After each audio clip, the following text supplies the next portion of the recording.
G'day ladies and gentlemen, thanks very much for joining me on this journey into the ecological dynamics and constraints-led approach for grappling. My name is Sam Battlefields. I'm your host on this channel. I really hope you are getting something out of this. I am getting better, hopefully, with it. Today I just wanted to go through a couple of things. So over the weekend, did an open mat. Pretty happy with the with how I went in the open mat. Ended up trying to roll people who I never or rarely get to roll, which was good.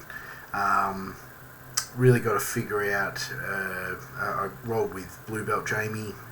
He's getting much better now. This, the hybrid ecological dynamics approach that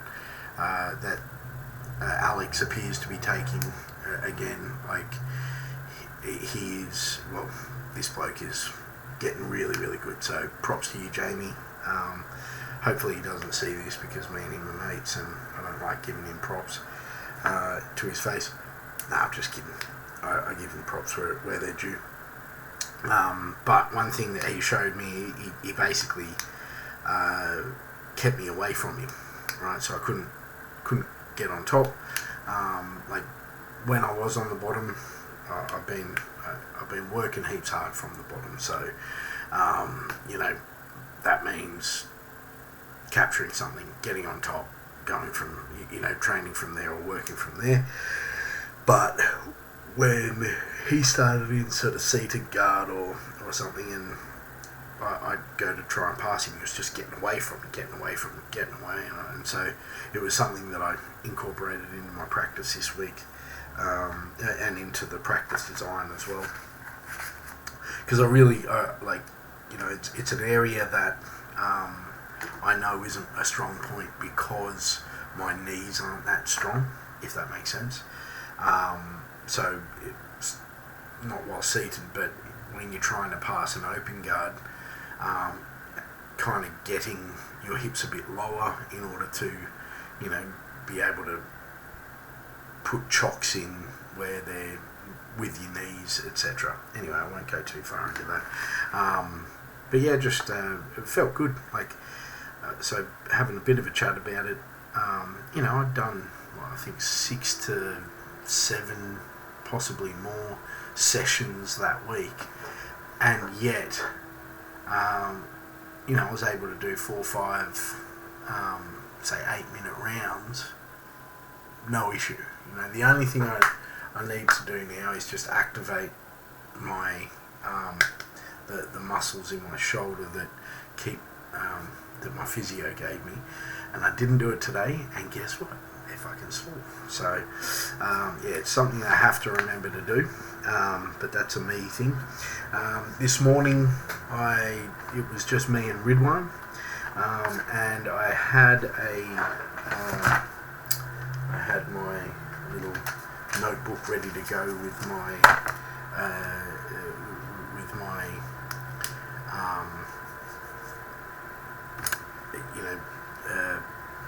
lesson plan, or representative practice design,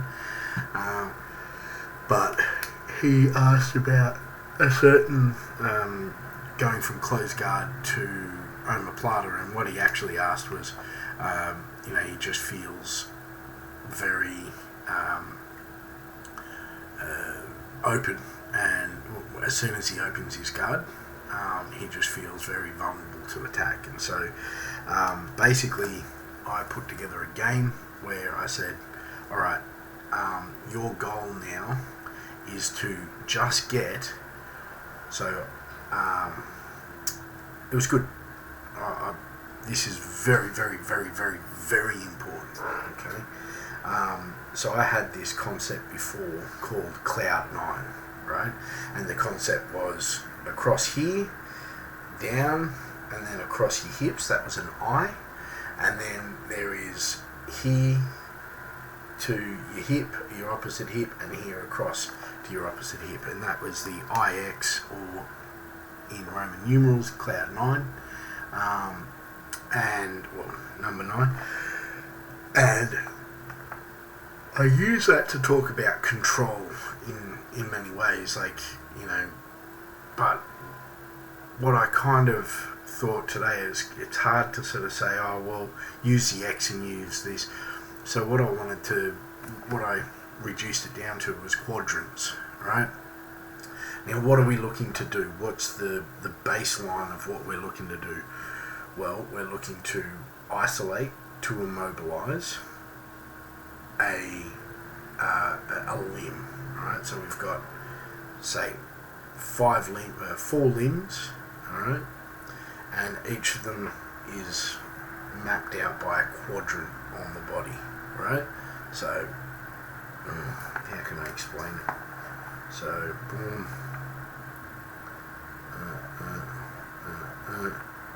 right, Q1, Q2,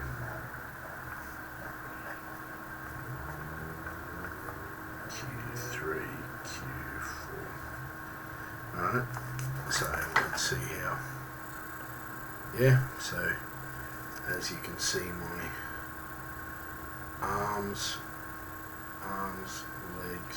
legs. Alright, and so the torso has this Q1. So if you're looking at Q1, Q2, Q3, Q4, and it would be, doesn't matter if you're on the back, if you just look at it like that, it's like 1, 2, 3, 4. So essentially what I said was, you're looking to get your knee to the opposite side quadrant over the shoulder, right? So, and that's all the game was, right? And he started just getting that, right? And it didn't matter where my arm was, because ultimately it doesn't. Like, he was looking for an omoplata, right? And then when I started doing it, I was like, well, even if I lose that omoplata, I've still got some sort of a fucking attack going on, right? So, yeah, I'm going to develop that quadrant theory and how to work it. But essentially, I think it's a much easier version of my Cloud9, which, you know, it's good, but it's good for early purple belt. Oh, throwing shade on myself.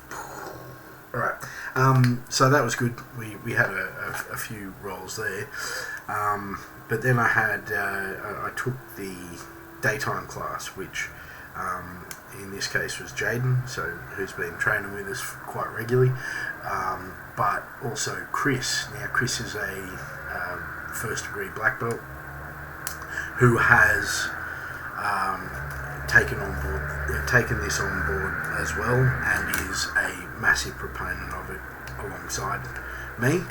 And so I just said, do you mind if I take this? I mean, it is my class as such, but I said, do you mind if I take the class and show you what I do? And yeah, it was awesome. Like, it's great having someone else that's got some mad buy-in as well, because, you know, there's that sometimes, especially someone at his level, like, he's really, really good. He, you know, but rolling with him again, like, yeah, it was. I was in the zone. I didn't feel like I was getting tooled up or anything like that. Like, you know, there was, yes, he's better than me, but you expect that, and therefore, like, I was able to just go, alright, let's test some stuff, like, let's do some things, you know, and I just had so much fucking fun. And yeah, and then talking to him later, it was like, I was rolling with Jayden a bit later, so, the games, we started off, so I mentioned, I think in the last video, that we did, like, touch the shoulders, and that helped me out with my southpaw, you know, unconventional stuff. But this time it was touch the shoulder or touch the navel, and I thought that was pretty good.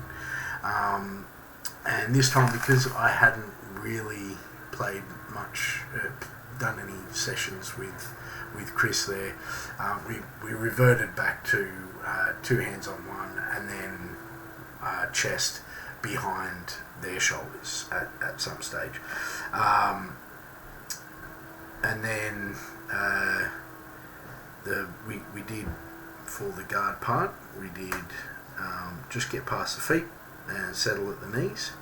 And we just essentially immobilising hips, which is, as I said, what I was having trouble with Jamie, so I implemented it in my representative design and went from there. But then the main one I wanted to do was basically chest to chest, 2 knee on torso controlling 2 more quadrants. And yeah, it was interesting seeing how Chris got up and how Jayden did, because what I was trying to do with implementing the knee on belly stuff without kind of looking past was, I was hoping that when we then did the foot's caught in like a half guard or a quarter guard situation, that popping up into like a knee ride where you could then move your knee either side was going to happen. But and it did for me, but that's maybe because I was planning on that, if that makes sense. But yeah, it was really good. Like, ended up having an awesome chat with Chris afterwards, getting his insights, and yeah, I'm really keen to train with him a bit more. He trains on Saturday mornings, and he's in the same boat as me. He's like loving the design of the practice, working through that, and I think it's having people to bounce this stuff off is such a great bonus, because it would suck to be fighting to get this implemented. It would really suck. Anyway, this is Sam Battlefields. Really appreciate you on this journey into the ecological dynamics and constraints-led approach. I shall see you in the next one. Peace.